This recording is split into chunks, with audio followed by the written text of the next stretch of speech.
my very good friends, and a warm welcome and good afternoons to you. On this video, we are going to talk about the top AEW star with creative control. An update on changed plans for NXT's ECW show last week. Which WWE Hall of Famer has just signed a Legends deal. And a major update on Forbidden Door 2025. I'm Adam Wilborn. And I'm Andy Murray. And this is the news. We're going to tell news, you. that is. I've spoken over you there. I messed up. Yeah, that's all good. We're going to roll right through it. Right, let's begin this video by talking about the AEW star who's been given a considerable amount of creative control. Serpentico. It's the eel! Ooh, he's back, baby. It's actually Jon Moxley. Of course. He's not an eel, although he has some eel-like mannerisms when he's doing the shoulder thing he does. He does, yeah. Yeah, he's a bit eel-like. He's been swimming around there. Electric. Shockwave, innit? So there you go. That's how you get AEW to an eel. Well, Mox is seizing the Superstation TBS tonight, of course. He is, just like the eel seizes all the drugs in the River Thames, apparently. That's rubbish. Stop giving him Coke. Stop giving eels Coke. That's the big takeaway from today's afternoon. Coca-Cola is fine. Yeah. But Jon Moxley, he's got creative control. Yes. Right? He's got creative control in AEW. Dave Meltzer on Wrestling Observer Radio reporting that basically he does whatever he wants to an extent. He has creative control over what he's doing at the moment. Tony Khan does have final say on it, but Dave says Tony's just letting him do what he wants. That's an exact quote. Letting Moxley do what he wants. Insane, it's a phrase that's insane. That is pretty insane, given that this is a man who has blown various things up and bled more blood than a blue whale contains. That's a good point. Over the years. But you can kind of tell in the way that this story is playing out. It's got a different tone to everything else on the show. There's long been rumours that Jon Moxley is just really, really bored of American TV wrestling and wanted to shake it up a little bit. So when he talks about the identity of AEW and the hard reset and all of this stuff, it's kind of reflecting his reality a little bit. I'm not surprised by this. Top AEW stars have degrees of creative control. Sometimes it works out great, which we can hopefully will be the case for the Death Riders long term. Sometimes it works out not so great, Chris Jericho. So, it's a mixed bag for sure. But this has been a pretty solid start. Yeah, exactly. I had a feeling that this was going to be somewhat of the case. I didn't think that Tony Khan was like, we need you to film a pickup truck in a desert this week, Mox. It feels like that's coming from him, all the ideas and the thought that's going into it. And look, I'd rather see stuff like this happen than not. I'd rather, like you say, it's a risky strategy, but I'd rather someone, especially with the creativity of Jon Moxley, be given that chance rather than be told,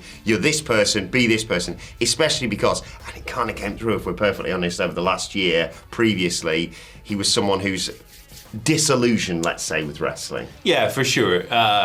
His last year prior to this run wasn't the most inspiring of his career. And I say that as someone who probably has him on my Mount Rushmore of modern active wrestlers. He was the guy for AEW in the pandemic, wasn't he? Definitely. He's the ace of that promotion. He's not, and he's the world champion at the moment. He's someone they've gone to several times when the promotion has looked like it's messed up and in a bit of trouble. And he's done a great job. So I trust Jon Moxley. And you should too. Yeah, when you're as old as me and Andy are, and you hear the phrase creative control, you have horrific flashbacks to different times, let's say. I don't see Mox being the guy who's like, give me the belt and beat everybody. I think it's been laid out, arguably, from the moment Death Riders started doing their thing, that eventually, probably Darby Allin is going to be the guy to finally break all this up. We've talked previously as well about the Elite coming back to take on the Death Riders. So it's not just him being like, well, I can't be arsed with wrestling, so I'm just going to beat everyone. It's a big picture stuff. I don't know how it's going to necessarily go along with stuff like the Hurt Syndicate now, and I know that's not necessarily dividing people, but people prefer different things. But it's exciting. It's exciting to see week to week what's going to happen and what he's going to do when he seizes the Superstation tonight. Yeah. That's going to be. I don't know what that means. I think it just means some poor bugger's going to get the crap kicked out of them backstage. Yeah, I think it's a communist gimmick actually. He's seizing the means of production. Okay, fair enough. So watch out for that turn. He's going to come down to the Command and Conquer Red Alert theme. Why the hell not? And he's going to be taking over the only place that's not been corrupted. Space! Yes. That's how it works. Well, best luck with that, comrade. Yeah, we'll see what happens with Mox tonight on Dynamite, won't we? Me and the boys will be previewing on the Dynamite Preview podcast later on today. I cannot wait for the ring post to be replaced by Tesla coils.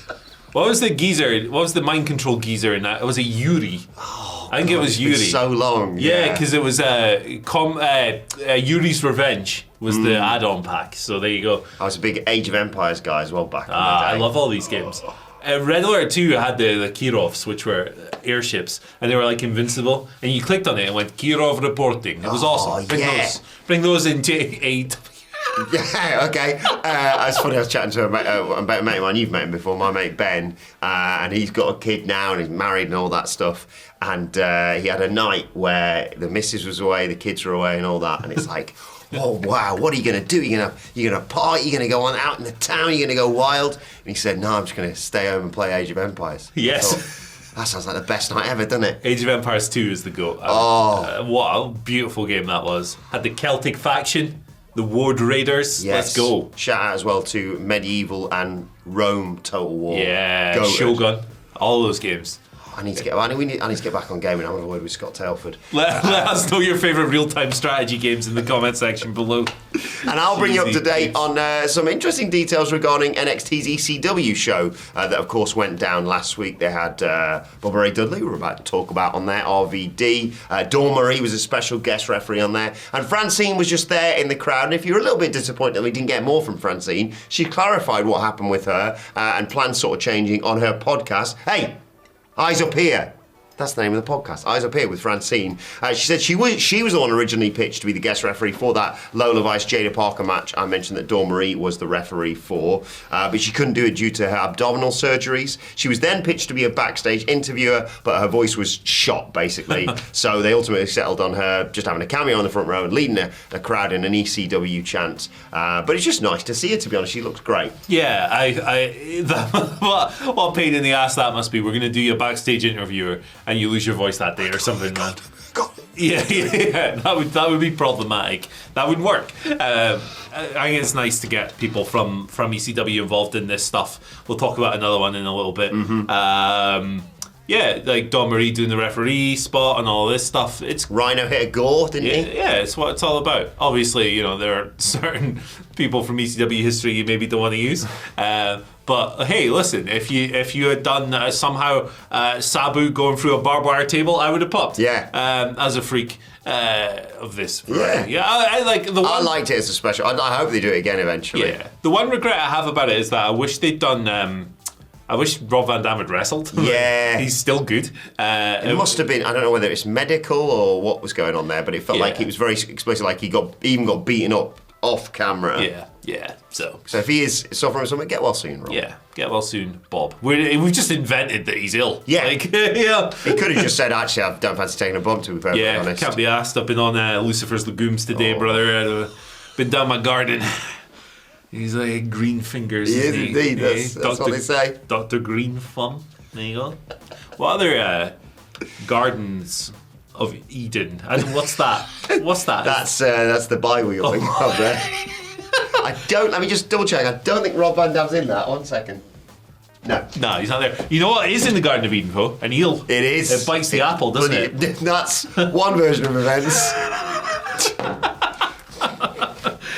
Bully Ray! Oh, yes. Let's talk about Bully Ray, another man who is from ECW. He is indeed. He has signed to WWE Legends deal. He announced this during a Signed by Superstars virtual signing session. He's under Legends contract. No great surprise, he was involved in the build to the ECW special and he wrestled on it, of course. Then after the match, him and Devon did some stuff. Devon is a man who has had a lot of stuff repaired, or like he's had mad injuries and stuff, so he's not getting physical. Even his glasses have still got their bloody fixed. Yeah, I know. Come on, get on Glasses Direct. They've always got like 90% off or something. It's crazy. But Bully Ray, Bubba Ray, as he is in the WWE universe, of course, under Legends contract, rules out the prospect of him wrestling MJF, which is they'd been barbing each other back and forth earlier this week. But no great surprises. He is a Hall of Famer. He's like a 20 15-time tag team million champion. Just remember they hoed him in that WrestleMania match, didn't they? This year? Yeah. I forgot about that. Of course. Just completely. Here he is. So we're like, oh, cool. Let's just make it Bubba Ray Dudley featured. Okay. Yeah. It's Philly, isn't it? It's Philly. Is that the one with the footballer showing up in it? It was, wasn't it? I think it was, yeah. Is that, what's his name? Travis Swift? Kelsey. Something like that? Yeah. The Kelseys, yes. Which one's which? This is the thing. I got a look from someone in the arena because whichever Kelsey it wasn't is the one I said, I think that's that footballer, so-and-so Kelsey. That is not who that is. Oh no, it's the other one. You got elbowed in the face. Yeah, yes. There's two Kelseys. Where did that can come from? Bloody heels bringing his do round here. There's two Kelseys. I do not know which one's which because I am uneducated on American football. Go Colts. Go Baltimore Bastards. Actually, doing well this season. I know. Top of the league. But Bubba Ray. No great surprise there, and. It'd be interesting to see the analysis of WWE and AEW shows on Busted Open going forward. Yes, it will. One of the best podcasts out there, apart from the biggest podcast in the world. Eyes Up Here with Francine. Yeah. And ours. And ours, yeah. Right, finally, let's bring you a bit of an update on Forbidden Door. Obviously, if you were lucky enough, like we were, to go to the AEW show in London, it was plastered everywhere. It was going to be Forbidden Door in 2025 when they come to the UK. All In is, of course, going to Texas. And Fightful, providing an update, says, as best they know, it is now planned for the O2 Arena. Wembley is not on the cards. Coldplay booked out Wembley for 10 dates that have already sold out when they would usually have had All In. So, I don't think anyone was really anticipating that Forbidden Door was going to be a Wembley show. Nah. But, there was speculation as to... I mean, I'm glad it's sticking in London, to be honest, and I think the O2 Arena is a great venue for it. Yeah, Chris Martin probably not going to be wrestling, I'd imagine. Who would you fancy with Chris Martin against in AEW? Probably Lance Archer, me. Personally. What about if Chris Martin joined Malachi Black's stable and became the House Martins? Gee whiz. Just a pitch for you there. Jesus. Anyone want to mock that up? Buddy, Brody, Malachi, Chris Martin. Yeah. I would actually like Chris Martin to face Lance Archer, Brody King, and Malachi Black in a gauntlet match. That would be fun to watch. It makes sense. Not much sense in doing a stadium show this year. I think that if you just risk kind of burning out a little bit. Attendance-wise and enthusiasm-wise, so it's a good move. Mm-hmm. They still had the huge amount of people to Wembley this year. Yeah, they didn't expose themselves at all. They shot it really well as well. Yeah. There was less than last year, but there was always going to be. Yeah, it looked good. We had a great time. I thought it was a really, really fun show, and then to go from like, wow, what a great show that was! I'm so happy. What's next? All Out. That was good as well. It was great. It was a great show. I was just. It's really yin and yang when it comes to All In and All Out. Keep your buzz maintained. But yeah, there you go. A smaller arena makes sense. O2 will be class for that, I reckon. It's got lots of stuff around it. We'll be there. We will take the cable We don't know car. if we're going to be there. I'll just try and speak into existence. Yeah, I just made that up. Maybe we will. Maybe we won't. Maybe we'll be in Chris Martin's corner. Maybe we'll be... no. I can't... Insulting Coldplay is just kind of played out, isn't it, really? I'll put it out there. I think Coldplay have got some bangers. So bangers? Maybe not bangers. Good songs. Yeah. That man Yellow, what a bop. Yeah. That is... Fix You, my God. Oh, God. What a riff.